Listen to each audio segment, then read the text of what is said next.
সবকিছু সবাই বোঝে না, সবকিছু সবাই দেখে না। যেমন আমরা ওযু করি, ওযুর পানি গড়িয়ে যায়, এতটুকুই দেখি। কিন্তু আমাদের মাযহাবের ইমাম, গোটা জগৎবাসীর ইমাম, ইমামদের ইমাম,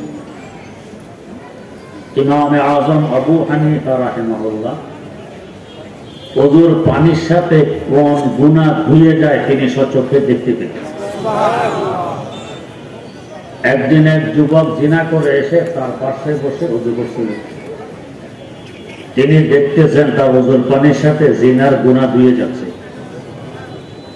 যুবককে লক্ষ্য করে বললেন, ইয়া শাব তুব আনিজ জিনা, ও যুবক, জিনা থেকে তওবা করো। যুবকের তো কম্পন শুরু হওয়ার বসা। আমি জিনা করেছি, হুজুর জানলেন কি করে? হুজুর তো তার ওযুর পানি দেখে জেনেছেন সে জিনা করে এসেছে, আমরা তো দেখি। শাইখুল হাদিস আল্লামা জাকারিয়া রাহমাতুল্লাহ আলাইহি লিখেছেন, কদরের রাত একজন মুয়াজ্জিন মিনারার আগায় উঠে এক চিৎকার দিয়ে নিচে নেমে বেহুশ হয়ে পড়েছে। হুঁশ আসার পর তাকে জিজ্ঞেস করা হলো, চিৎকার কেন দিলেন, বেহুশ কেন হলেন? মুয়াজ্জিন জবাব দেয়, মিনারার আগায় উঠে যখন চতুর্দিকে তাকাইলাম, আমি দেখতেছিলাম গোটা কায়নাত, সৃষ্টি জগৎ, গাছগাছালি সহকারে আমার আল্লাহর দরবারে সিজদায় পড়ে আছে। এই দৃশ্য দেখে আমি সইতে পারিনি, চিৎকার দিয়ে বেহুশ হয়ে গেছি।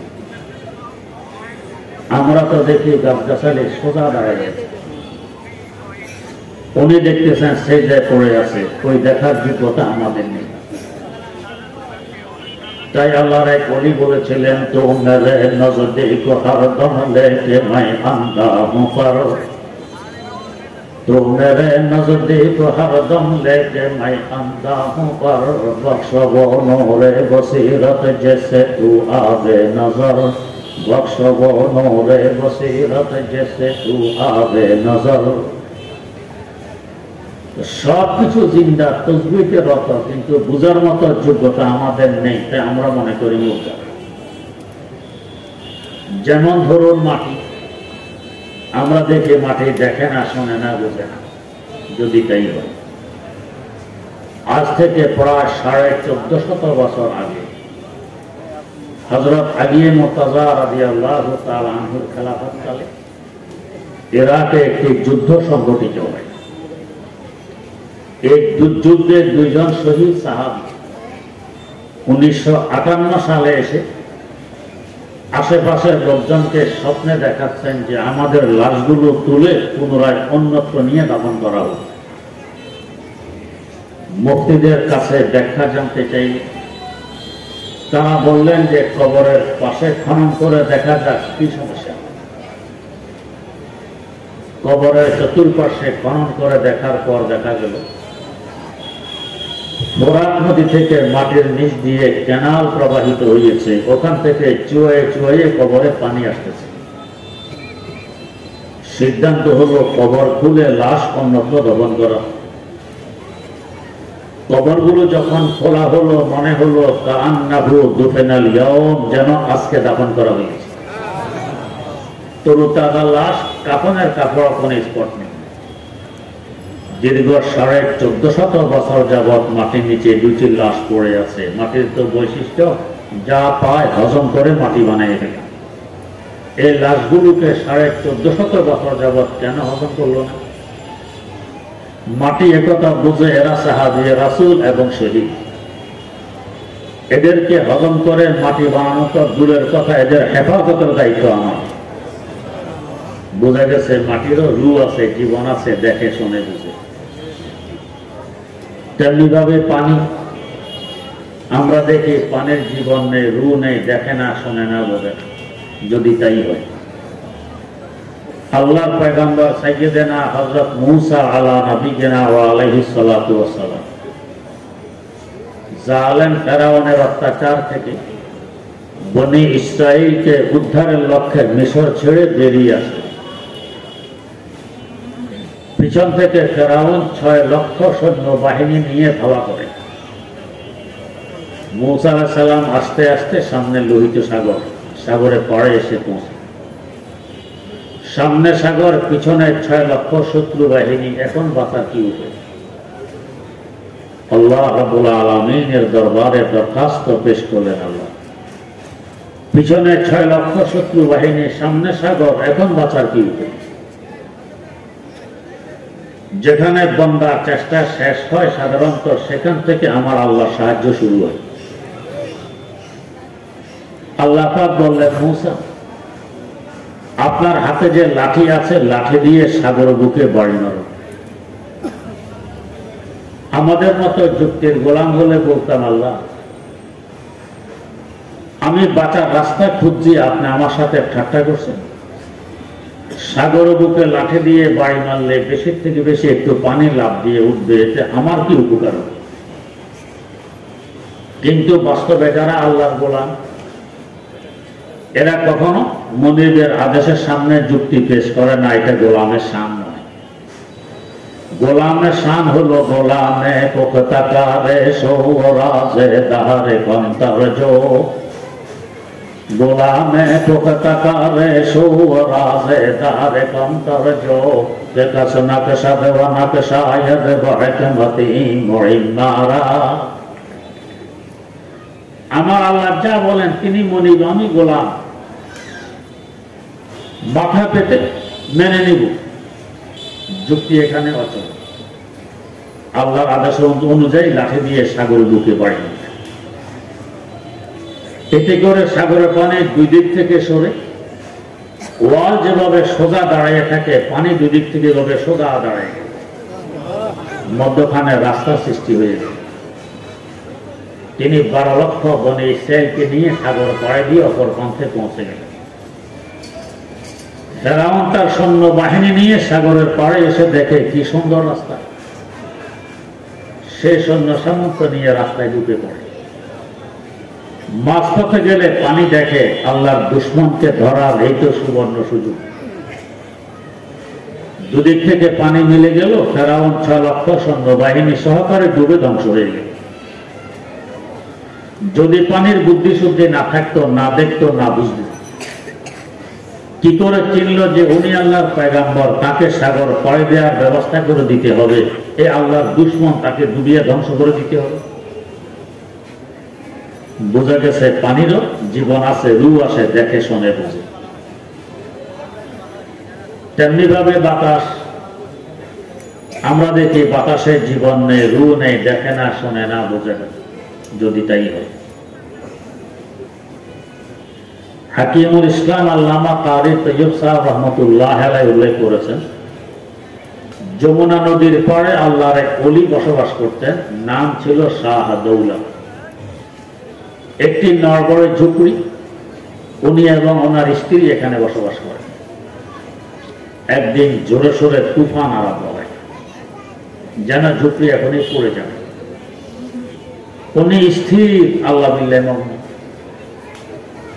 স্ত্রী বললেন, আরে মাথা গোজার ঠাই এই একটি মাত্র যুক্তি, তুফান ফেলে দিচ্ছে, আপনি স্থির বসে আছেন নিশ্চিন্ত। বললেন, তো কি করবো?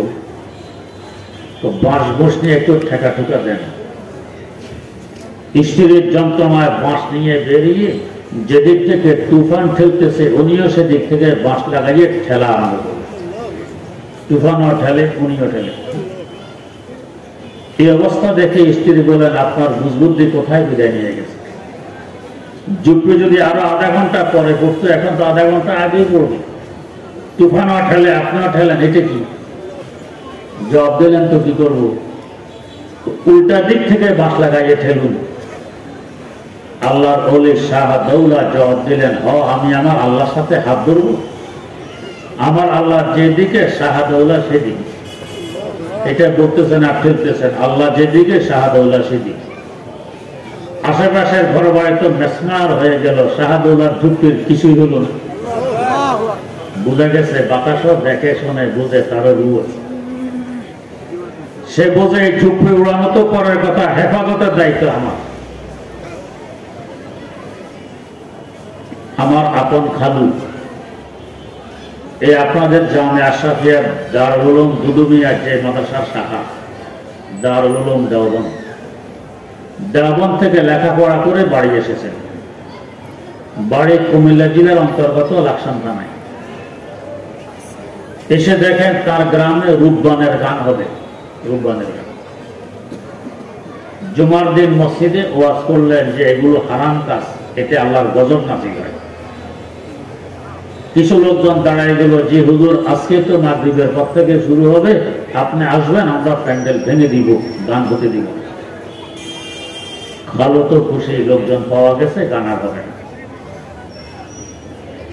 খালু বাড়ি আসার পর এক লোক এসে বলছে, হুজুর যারা প্যান্ডেল ভেঙে দেওয়ার জন্য দাঁড়িয়েছে আপনি এদেরকে চিনেন? খালু বললেন, না, অনেকদিন তো দেশের বাইরে দেওবন্দে ছিলাম, এদেরকে তো চিনি না। লোকটি বলল, এরাই তো এই গানের আয়োজক, এখন এরা মিটিং করেছে, আমি সে মিটিং এ ছিলাম। তারা সিদ্ধান্ত নিয়েছে মৌলবী আসুক মাগরিবের পরে, হাত পা বেঁধে রেখে তার সামনে নারী নাচাবো, গান গাওয়াবো, দেখবো মৌলবীর শক্তি কি করে, মৌলবী কি করতে পারে। হুজুর আপনি যাবেন না, গেলে আপনাকে বেইজ্জত করবে। খালুর মনটা ভেঙে গেল। আসরের নামাজ পড়ে ঘরে এসে আমার খালা আম্মাকে বললেন, আমাকে একটি মশারি দাও। খালা আম্মা মশারি দিলে তিনি মশারি নিয়ে আরেক ঘরে ঢুকলেন। বলে গেলেন, কেউ যদি আমার খোঁজে আসে বলবে যে আসর পর ঘর থেকে বেরিয়ে গেছেন আর ঘরে ফিরে আসেন, এই ঘরে যে আছি এটা বলবে না। তিনি মশারি নিয়ে ঘরে ঢুকে দুয়ার জানালা সব বন্ধ করে দিলেন। এরপর ভিতরে কি করেছেন তিনি জানেন, তার খোদা জানেন। মাগরিবের পর ওরা তো অপেক্ষায় আছে, মৌলবী আসবে, হাত পা বেঁধে রেখে নারী নাচাবে, গান গাওয়া। মৌলবী তিনি কিছুক্ষণ অপেক্ষা করে তারা লোক পাঠিয়েছে, হুজুরকে বাড়ি থেকে ধরে নিয়ে আসুন। লোকজন বাড়ি এসে আমার খালাম্মাকে জিজ্ঞেস করে, হুজুর কোথায়? খালাম্মা বললেন, হুজুর তো আসর পর ঘর থেকে বেরিয়ে গেছেন, এই ঘরে আর ফিরে আসেন। কিছুক্ষণ অপেক্ষা করে তারা তাদের গান এবং নাচানাচি আরম্ভ করে। এর মধ্যেই প্রচন্ড আকারে ঘূর্ণিঝড় আরম্ভ হয়। এমন ঘূর্ণিঝড়, মানুষের ঘরের চালের টিন যে আকাশে উঠতেছে, বিদ্যুৎ চমকানোর সাথে 15 কিলোমিটার দূর থেকে দেখা যেত টিন আকাশে উড়ে। টিউবওয়েলকে মশাইয়ে ছিঁড়ে উড়াই নিয়ে গেছে। টিউবওয়েল একজনের হালের বলদ বাতাস উড়াইয়ে আরেক গ্রামের তালগাছের আগা নিয়ে রেখেছে। কবিতা পর্যন্ত বেরিয়েছিল যে জবর মিয়ার হালের বলদ তালগাছের আগায়, কিয়ামত কায়েম হয়ে গেল। পরদিন আমার বড় ভাই গেলেন দেখতে, আমার খালু খালার তো ওই এলাকাতেই বাড়ি, তাদের জানে কি অবস্থা হয়েছে। বড় ভাই ফিরে এসে বললেন, লাকসাম থেকে পূর্ব দিকে যাওয়ার পর দেখে সব সমান, কিয়ামত কায়েম হয়ে গেছে, ঘরদুয়ার কিছুই নেই, কিন্তু মধ্যখানে একটি বাড়ি দেখা যায়। চতুর্দিকে কিয়ামত কায়েম হয়ে গেছে, সব সমান, একটি বাড়ি দেখা যায়। আমার খালু খালা আমার জানে কি অবস্থা ঘটেছে। ওই বাড়িতে গিয়ে দেখি এটাই আমার খালুর বাড়ি। এই বাড়ির একটা কলা গাছও ভাঙে। চতুর্দিক কিয়ামত কায়েম হয়ে গেল, টিউবওয়েল পর্যন্ত ছিঁড়ে উড়াই নিয়ে গেল, খালের বলদ আরেক গ্রামের তালগাছের আগায় নিয়ে তুলল। খালুর বাড়ি একটি কলা গাছও ভাঙলো না। বোঝা গেছে বাতাসের জীবন আছে, দেখে শুনে বুঝে যে এই বাড়ি উড়ানো তো দূরের কথা, এই বাড়ির হেফাজত এখন আমার দায়িত্ব। কিন্তু আমরা বুঝি না তাদের যে জীবন। তেমনিভাবে আগুন, আমরা দেখি আগুনের রু নেই, জীবন নেই, দেখে না, শোনে না, বোঝে না। যেখানে লাগিয়ে দেয়া হয় জ্বালিয়ে পুড়িয়ে বর্ষ বানাইয়া দেয়। শাইখুল হাদিস আল্লামা জাকারিয়া রহমতুল্লাহ আলাইহি লিখেছেন, হযরত মুঈনুদ্দিন আজমিরি রাহিমাহুল্লাহু তাআলার পীর খাজা ওসমান হারুনি রাহিমাহুল্লাহ কোথাও যাচ্ছেন, ওয়াজ করবেন, পথিমধ্যে দেখেন কিছু লোকজন আগুন জ্বালাইয়ে আগুনের পূজা করতেছে। কেউ তওয়াফ করে, কেউ কুর্নিশ করে, কেউ রুকু করে, কেউ সিজদা করে, কেউ আগুনের কাছে প্রার্থনা করে। বুঝাইলেন বাবারা আগুন উপাস্য নয়, উপাস্য তো আগুনের সৃষ্টিকর্তা। এরা বলছে আমাদের বাপদাদা 14 গোষ্ঠী আগুনের পূজা করে আসছে, আপনার একার কথা এটা ছেড়ে দিবেন? তিনি বললেন তাহলে তো বোঝা গেছে বহু বছর থেকে তোমরা আগুনের পূজা করতেছো। জি, তাহলে তো এতদিনে আগুন তোমাদের উপর সদয় হয়ে যাওয়ার কথা। একটি আঙ্গুল আগুনের ভিতরে ঢুকাও, যদি দেখো গরমের পরিবর্তে আরাম লাগে, পূজা আরো করা নিষেধ করবে। আর যদি তার বিপরীত ঘটে, আরামের তুলনায় গরম লাগতেছে, জ্বলে যাচ্ছে, তাহলে বোঝা গেল তোমাদের পূজা পাঠ সব জ্বলে গেছে, কিছুই কাজে লাগে। এরা বলে তুমি যে বলছো তুমি আগুনের সৃষ্টিকর্তার ইবাদত করতেছ, তুমি একটি আগুন ঢুকাও, আগুন ঢুকা আগুনের ভিতরে, দেখে তোমার সৃষ্টিকর্তা তোমাকে রক্ষা করেন কিনা। তিনি বললেন আমি আঙ্গুল ঢুকাবো না নিজের ভিতরে ঢুকে পড়বো। এই কথা বলে আগুনের ভিতরে ঢুকে পড়ল। কতক্ষণ ঘুরে ফেরে বেরিয়ে আসলেন, একটি পশম আগুন জ্বালাইনি। আগুনের তো বৈশিষ্ট্য যা পায় জ্বালিয়ে পুড়িয়ে বর্ষ বানায় দেয়। খাজা ওসমান হারুনির একটা পশম কেন জ্বালাইল? আগুন বুঝে যে এনাকে জ্বালানো তো দূরের কথা, তার হেফাজত এখন আমার দায়িত্ব। তেমনি ভাবে আল্লাহর পয়গম্বর খলিল খোদা সাইয়্যিদানা হযরত ইব্রাহিম আলা নবিয়িনা ওয়া আলাইহিস সালাতু ওয়াস সালাম, কমবক্ত নমরুদ তাকে আগুনে ফেলে দেয়। আগুন তো আগুন, কেমন আগুন! কয়েক মাস যাবৎ লাকড়ি সংগ্রহ করে আকাশ চুম্বি পাহাড়ের ন্যায় লাকড়ির স্তূপ, সেখানে আগুন ধরিয়ে দিলে কেমন বিকট আগুন হবে! কয়েক কিলোমিটার উপর দিয়েও পাখি উড়ে যেতে পারত না, আগুনের তাপে জ্বলে নিচে পড়েছে। ওই আগুনে একজন মানুষ আল্লাহর খলিলকে নিক্ষেপ করে।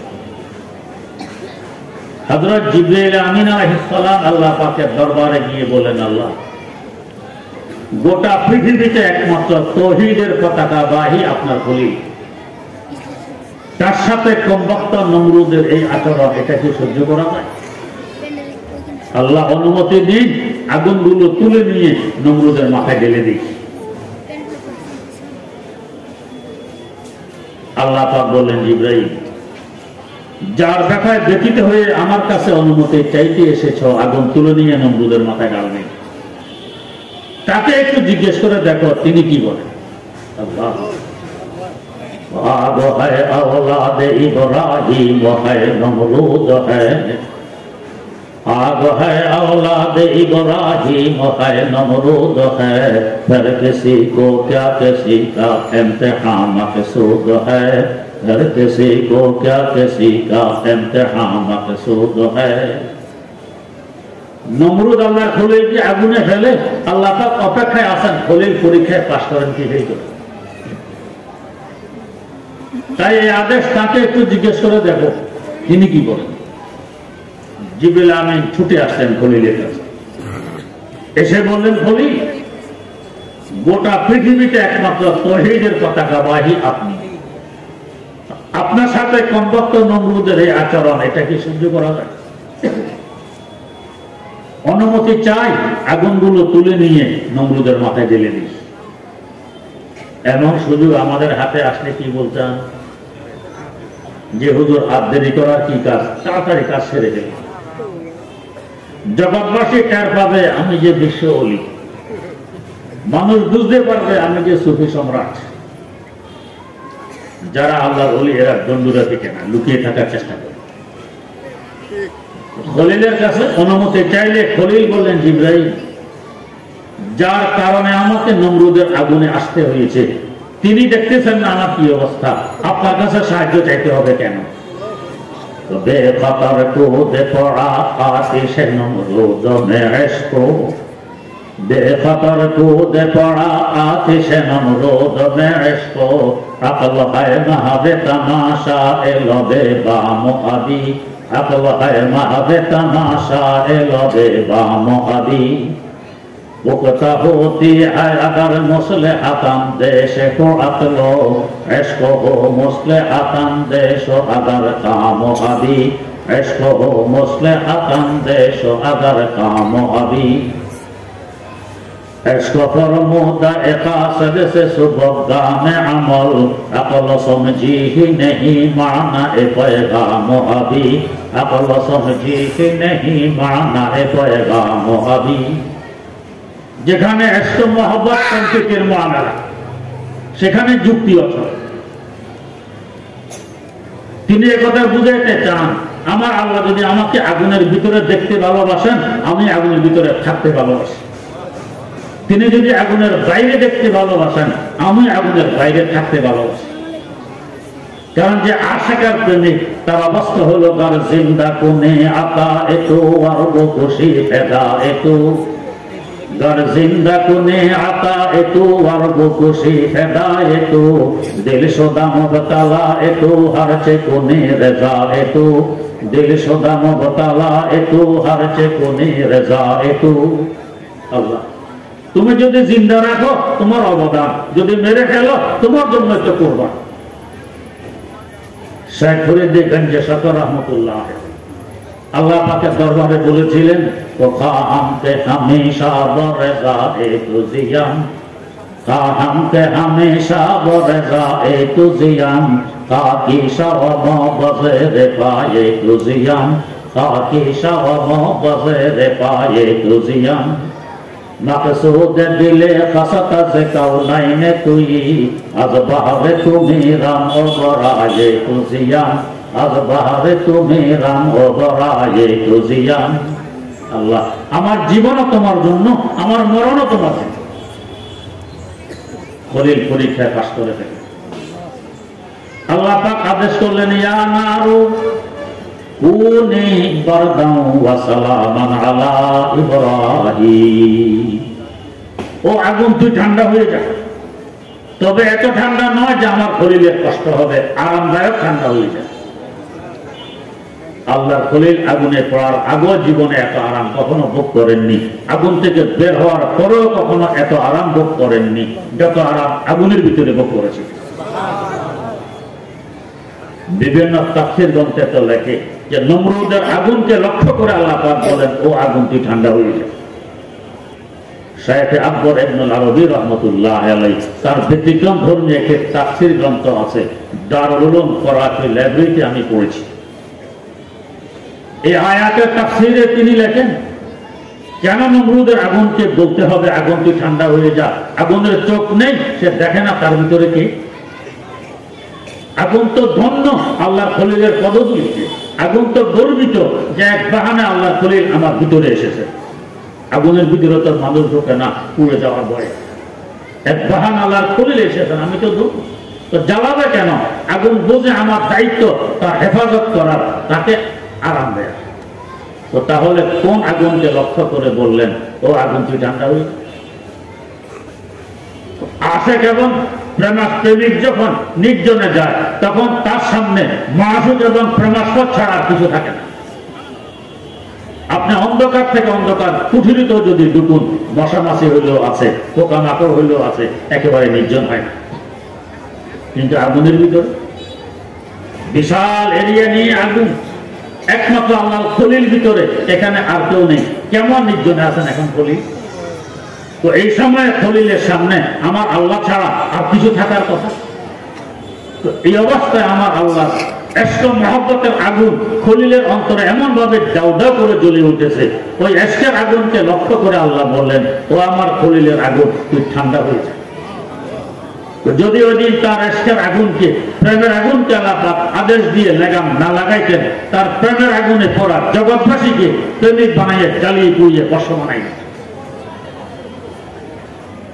عشق فرمودا اقاصد سے صبح گام عمل عشق فرمودا اقاصد سے صبح گام عمل عقل سمجھی ہی نہیں معنی پیغام ابھی عقل سمجھی ہی نہیں معنی پیغام ابھی আমাদের মতো যুক্তির গোলাম হলে বলতাম আল্লাহ তোমার বিচার গোটা পৃথিবীতে একমাত্র তোমাকে মানে আমি আর আমার সাথে তোমার দুশমন নমরুদের আচরণ তুমি তামাশা দেখতেছো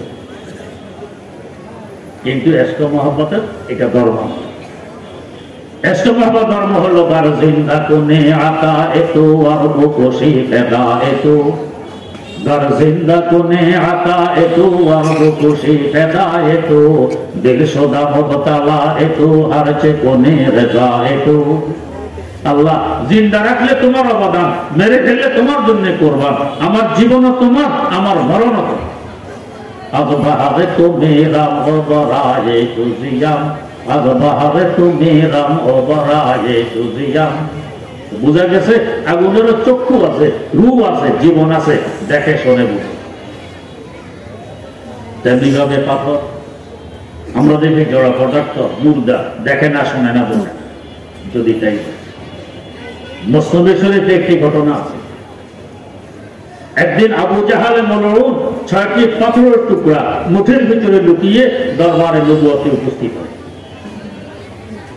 উপস্থিত হয়ে বলছে, বাতিজা, তুমি তো আমাদেরকে আকাশের উপরে আর জমিনের নিচের কথাবার্তা শোনাও, যা আমরা দেখি না তাই বিশ্বাসও করি না। আকাশের উপর আর জমিনের নিচের কথায় কথা মানে আমার আব্বা জান রহমতুল্লাহ আলাইহির মুখে শুনেছি। এই যে তাবলিগি জামাত, বিশ্বব্যাপী একটা জামাত কাজ করতেছে। আইয়ুব খান যখন পাকিস্তানের প্রেসিডেন্ট, তার ভয় এরা নিয়ে আবার আন্দোলন শুরু করে সরকারের বিরুদ্ধে। সিআইডি পাঠাইল, উপর দিয়ে বেশভূষা তাবলিগি, আসলে সিআইডি দেখবে এসে এদের আসলে উদ্দেশ্য। এরা বহুদিন তাবলিগের সাথে ঘুরে ফিরে গিয়ে রিপোর্ট দিল, জানাব এদেরকে নিয়ে আপনার চিন্তিত হওয়ার কোনো প্রয়োজন নেই। এরা আকাশের উপরে আর জমিনের নিজের কথাবার্তা বলে, মধ্যখানের কথা নিয়ে এদের কোনো মাথা ফিকির নেই, কোনো দেখা নেই, মাথা দেখা নেই। এই নিয়ে আপনাদের চিন্তিত হওয়া লাগবে না। আবু জাহাল বলছে, তুমি আকাশের উপরে কথা শোনাও, জমিনের নিচের কথা শোনাও, যা দেখি না তাই বিশ্বাসও করি। এখন তোমার সামনে আমার মুঠের ভিতরে কি আছে যদি বলতে পারো, বুঝবো তুমি সত্য বলবে। এগুলো আকাশের উপরেও নয়, জমিনের নিচেও নয়। রাসূল আকরাম সাল্লাল্লাহু আলাইহি ওয়াসাল্লাম বলেন, আপনার মুঠের ভিতরে কি লুকিয়ে আছে আমি বলতে পারলে বুঝবেন আমি সত্য নবী। আপনার মুঠের ভিতরে লুকায়িত বস্তুগুলো যদি সাক্ষী দিয়ে দেয় যে আমি সত্য নবী, তাহলে বলতে চোখারি বগোয়ান কাছে হাসতে ইয়া বগোয়ান আকে মারকি মরাস। আবু জাহল বলছে, ভাতিজা কি বলতেছো?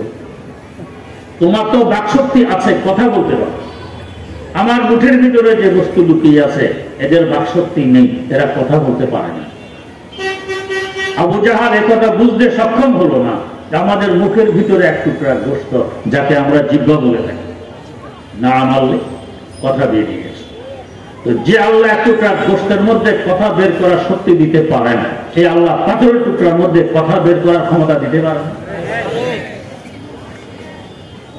দুজনের কথাবার্তা চলছে, এর মধ্যে আবু জাহাল টের পাচ্ছে তার মুঠের ভিতরে পাথরের টুকরোগুলো নড়াচড়া আরম্ভ করে দিয়েছে। শুধু নড়াচড়া নয়, তার সাথে কথা বলতে আরম্ভ করে। কি কথা? বিষ্ণু আজহার একটু তাসবিহ দুরুস লা ইলাহা গুফত ইল্লাল্লাহ গো গাওহারে আহমদ রাসূলুল্লাহ আসো। ও আবু জাহাল মরলুন, তোর মতো একজন মুশরিকের মুষ্টির ভিতরে আমরা 6টি পাথরের টুকরা লুকিয়ে আছি। তোর ভাতিজা সত্য নবী কি অসত্য নবী সাক্ষী শুনবে কিনা? যদি শুনতে চাস তাহলে সাক্ষী শুনে নে। লা ইলাহা গুফত ইল্লাল্লাহ গো গাওহারে আহমদ রাসূলুল্লাহ আসো।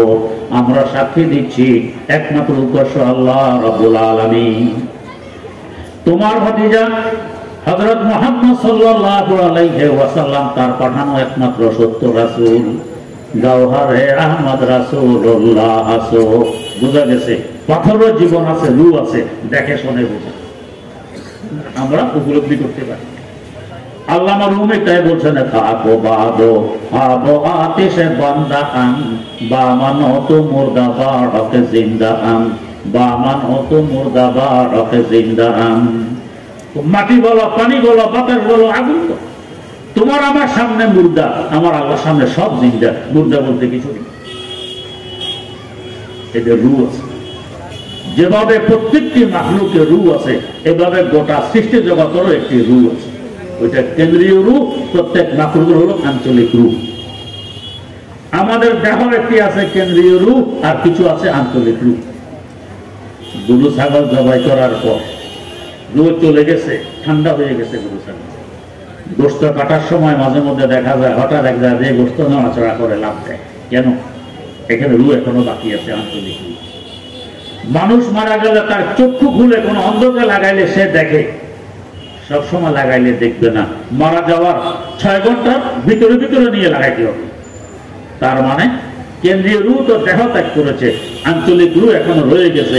আর 6 ঘন্টা পর্যন্ত চক্ষু জিন্দা থাকে, এরপরে চোখে রু চলে যায়, চোখ মারা যায়। জগতের একটি কেন্দ্রীয় রূপ আর ভিন্ন ভিন্ন প্রত্যেক মাখলুকের আঞ্চলিক রূপ। কেন্দ্রীয় রূপ কি?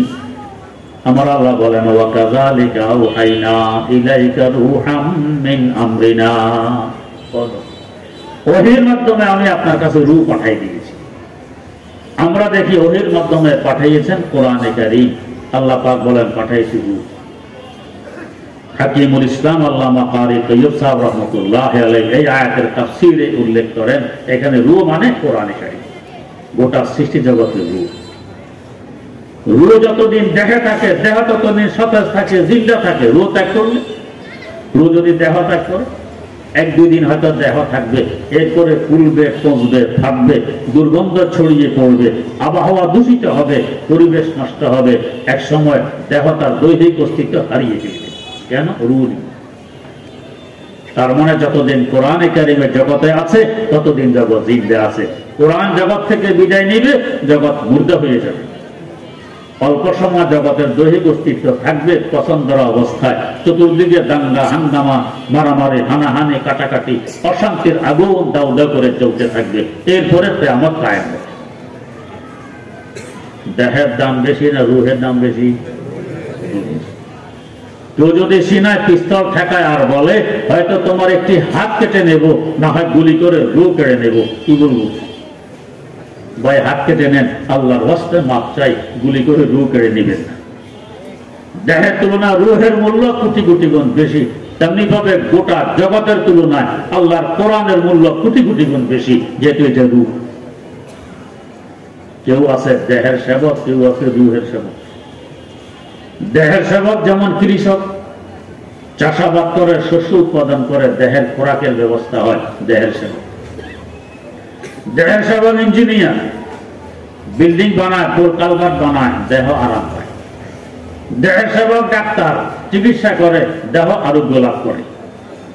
এদের যদি নিয়ত ভালো থাকে অনেক সওয়াব হয়। কৃষকের অনেক সওয়াব, ইঞ্জিনিয়ারের অনেক সওয়াব, ডাক্তারের অনেক সওয়াব যদি নিয়ত ভালো থাকে। আর আলেম সমাজ মাদ্রাসায় কোরআন শিখাইয়ে রূহের সেবা করে। দেহের তুলনায় রূহের মূল্য যে পরিমাণ বেশি, দেহের সেবকের তুলনায় রূহের সেবকের মূল্য ওই পরিমাণ বেশি। তাই তো নবী করিম সাল্লাল্লাহু আলাইহি ওয়াসাল্লাম বলে গেছেন, খায়রুকুম মান তাআল্লামাল কুরআন ওয়া আল্লামা। তোমাদের মধ্যে সর্বোত্তম ওই ব্যক্তি, সবচেয়ে দামি ওই ব্যক্তি যে আল্লাহর কালাম শিখে এবং শিখায়। কেন? সে রূহের সেবা করে। তো বলেছিলাম এই মাদ্রাসাগুলো কি করে? এই মাদ্রাসাগুলো রূহের সেবা করে, রূহকে ধরে রেখেছে। না হয় তবে কোরআন বিদায় নিয়ে যেত, দুনিয়া টিকত না। তার মানে কোরআনের উসিলায় আমাদের থাকা, খাওয়া, পড়া, রিজিক, সুখ শান্তি সবকিছু চলছে। কোরআন চলে যাবে, সব বন্ধ হয়ে যাবে। তাই আমরা বুঝি আর না বুঝি, বিয়ে বাড়িতে সবচেয়ে বেশি খাবার আসে কুকুরের সামনে। এত খাবার দুলার সামনেও আসে না। কুকুর কত আনন্দিত, লেজ নাড়ায় আর খাবার খায়, গেউ গেউ করে চিৎকার করে। কুকুর কি বোঝে যে কারো ছেলে এত খাবার আছে আমার সামনে? বোঝে না। তাই তো সুযোগ পাইলে দুলার পায়েও কামড় 2-4টা বসাই। যদি বুঝতো মাথায় নিয়ে হাঁটত। তেমনি ভাবে জগতের কাফের, মুশরিক, নাস্তিক, মুরতাদরা বোঝে না কারো ছিলায় রিজিক, কারো ছিলায় সুখ শান্তি, কারো ছিলায় খাবার, কারো ছিলায় থাকা খাওয়া, কারো ছিলায় পড়া, বোঝে না।